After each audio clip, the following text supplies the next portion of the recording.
지금부터는요, 윤석열 검찰총장 이야기를 좀 해보겠습니다.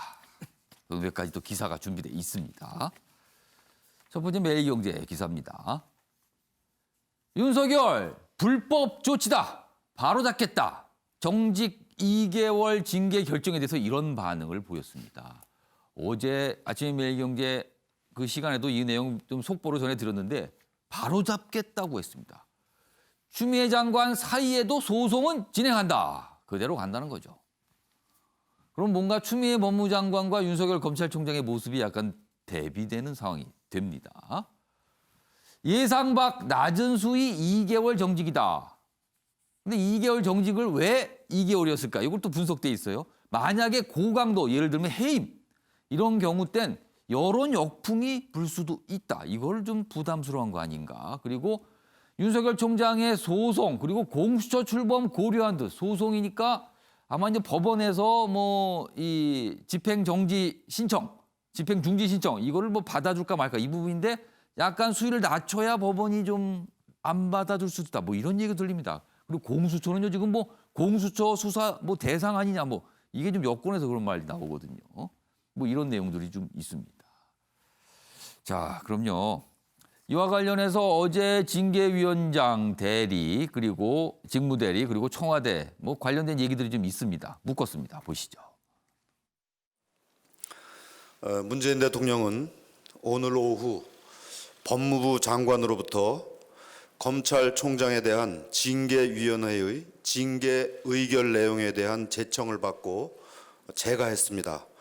대통령은 검찰총장 징계라는 초유의 사태에 이르게 된 데 대해 인명권자로서 무겁게 받아들인다. 국민들께 매우 송구하다며 검찰이 바로 서는 계기가 되길 바란다. 검찰총장 징계를 둘러싼 혼란을 일단락 짓고 법무부와 검찰의 새로운 출발을 기대한다고 말했습니다. 기회를 줬습니다.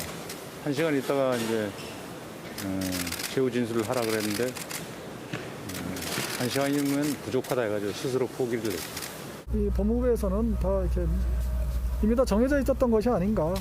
절차가 종결되는 걸 보니까 저희들의 이런 노력과는 상관없이 이미 다 정해져 있었던 것이 아닌가 그런 생각이 듭니다.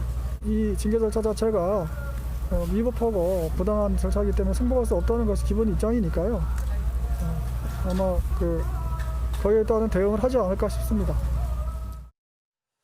자, 이런 상황에서 어제 윤석열 검찰총장이 한 가지 지시를 했어요. 그 내용 화면에 좀 보겠습니다. 자, 지시 내용이 이렇습니다. 코로나19로 어려운 영세 자영업자 등 이분들을 위해서 기소유예 적극 활용, 소환조사 자제 등 형사법 집행 수위를 최소화하라. 그러니까 가뜩이나 힘든데 뭐 검찰에서 와라, 뭐 불러서 뭐 조사다 이런 것 때문에 더 힘들게 하지 마라. 하지 말아라고 한 거예요. 최소화하지만 이거 하지 말라는 거죠. 어제 이제 출근을 했죠. 그리고 이 지시를 한 겁니다. 근데 이거 어떻게 보면은요, 이런 지시는 통상 총리 주재 회의로 뭐 국세청, 검찰청, 경찰청 그리고 뭐 장관들 모여갖고 총리가 뭐 얘기하면서 앞으로 국민을 위해서 우리가 뭐 이거 합시다. 그러면은 여러 가지 방안 중 하나씩 나오는 것 중에 속해 있는 게 통상적인 지금까지 모습이었는데 어제 검찰총장이 그냥 지시를 했어요. 이 모습도 있었습니다.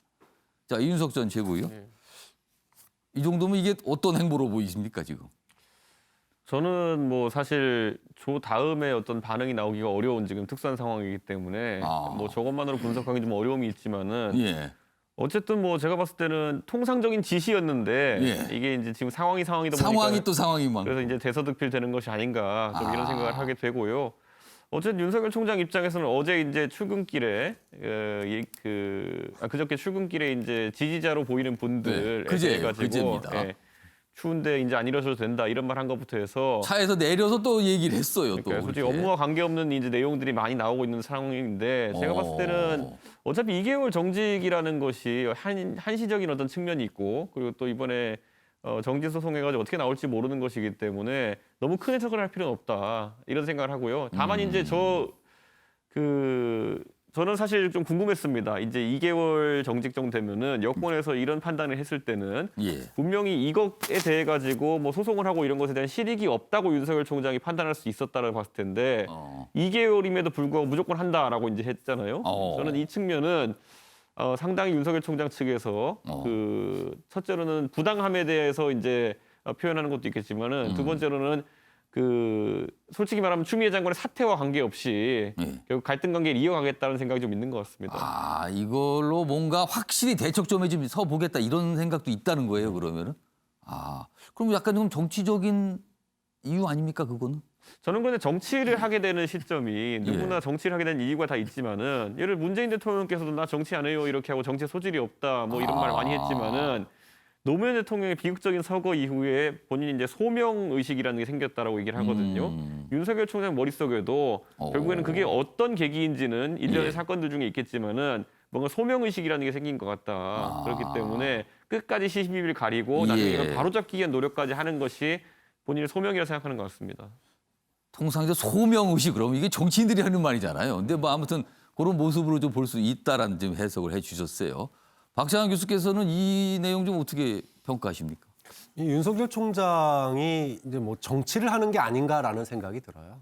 그러니까 이제 뭐 코로나를 언급하는 거 물론 뭐 총장이 그런 얘기 할 수는 있지만 지금 상황이 할 수는 있습니다만 상황이 지금 굉장히 뭔가랄까 이렇게 뭐랄까 민감한 시기잖아요, 지금. 그러니까 마치 대통령이나 총리가 담화하는 듯한 그런 느낌을 주었거든요. 근데 이런 것들이 검찰 조직을 뭐 추스리는 측면도 있겠지만 단순히 그것만 의미하는 건 아니다. 뭔가 아까 소명의식이라고 얘기를 했는데 본인이 뭔가 국가를 위한 기업, 즉 그동안에 이제 봉사라고 얘기를 했는데 퇴직 이후 봉사, 그것을 좀 구체화해가는 단계가 아닐까라는 생각이 그럼 들어요. 단순히 나는 충실히 내 할 일을 하겠다. 이 차원보다는 조금 더 있다고 보시는 더 거예요? 나갔다고 반발짝 더 나갔다고. 아, 반발짝은 좀 더 나간 것 같다. 이렇게 보셨다는 설명입니다. 자, 다음 기사 하나 더 보겠습니다. 지금 여러 가지 상황들 전해드렸는데 이런 상황에서 전직 검찰총장들이 성명을 좀 냈습니다.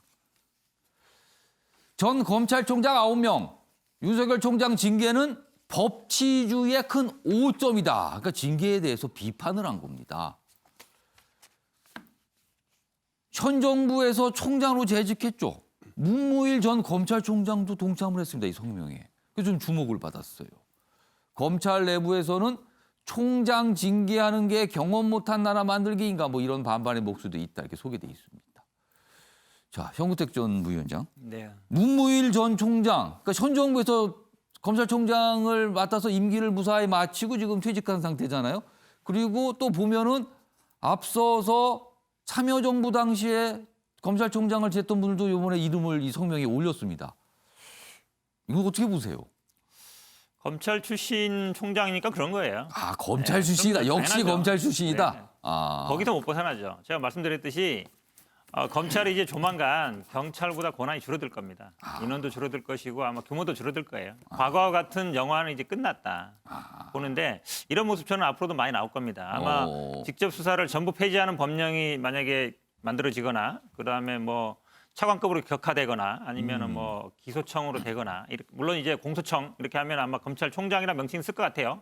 헌법에 그 국무회의 심의 거친다고 돼 있으니까. 하지만 이제 검찰 과거와 같은 이제 사실은 이게 한 100년 넘었거든요. 우리나라 들어온 게 이제 1900년대 초 일제시대에 들어왔는데 검찰 제도가 그동안 사실 권한이 줄어든 적이 없어요. 계속 늘어났거든요. 그러다가 이제 어찌 보면 정점이 이른 겁니다. 이제 정점이 이래서 이제 내리막길을 가게 돼 있는데 거기 뭐 좋아할 검찰이 있겠어요? 검사 출신 중에 제가 보기에 뭐 아마 모든 검사 2,000명, 2,200명 모두 아마 반대할 것이다. 제가 보기에 뭐 명분은 뭐 어느 정부에서 추천했든 어느 정부에 들어왔든 아니면 누가 뭐 인사를 했든지 간에 뭐 지금 요번에 인사하면서 보겠지만 검사 출신이라면 다 반대할 수밖에 없어요. 이 상황을. 근데 이거를 제가 보기에 뭐 어쩔 수 없는 상황이죠. 권한 줄어드는데 박수 칠 사람 없거든요. 그리고 그런 거에 대한 물론 지금 명분은 뭐 징계라든지 나오지만 큰 틀은 결국은 검찰 권한의 축소 그 부분에 대한 어떤 뭐 저항 저는 그거라고 봅니다. 지금 현구택 전 부위원장께서 좀 반복해서 2번 말씀을 하셨는데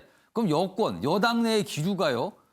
지금 사실은 수사권 조정이 있었지만 일부 좀 주요 범죄에 대해서는 검찰이 여전히 수사를 하거든요. 그렇죠. 네. 근데 그 부분도 아예 떼어서 검찰 자체는 수사권 자체를 없게 하겠다. 공소권만 갖고 있다. 그리고 검찰총장의 그 직급을 지금 장관급이잖아요. 그렇죠. 차관급 낮추겠다. 이거는 여당 내에서 이른바 어느 정도 컨센서스가 이루어진 내용입니까? 그럼요. 기본적으로 왜냐하면 그 수사는 경찰이 하고 예. 공소는 검찰이 한다. 이게 미국식이죠. 그러니까 미국 검찰 보시면 알겠지만 우리나라는 항상 이 법원 옆에 검찰청 있잖아요. 물론 법으로 그렇게 돼 있어요. 예. 그러니까 법원 있고 똑같은 그런데 나란히 있습니다. 항상. 그렇죠. 그게 어찌 보면 이제 대륙법 일본이나 아니면 뭐 독일이나 이런 데 말고는 그렇게 안 돼 있거든요. 그러니까 법원은 따로 있고 검찰은 그냥 다른 사무실에 있는 거예요. 근데 규모가 훨씬 작죠, 지금보다. 제가 보기에 지금의 한 5분의 1? 이 정도만 돼도 될 거예요. 인원. 왜냐면 지금 수사부서 중에 예. 한 부가 한 6개 정도 있으면은 공판부는 하나 정도거든요.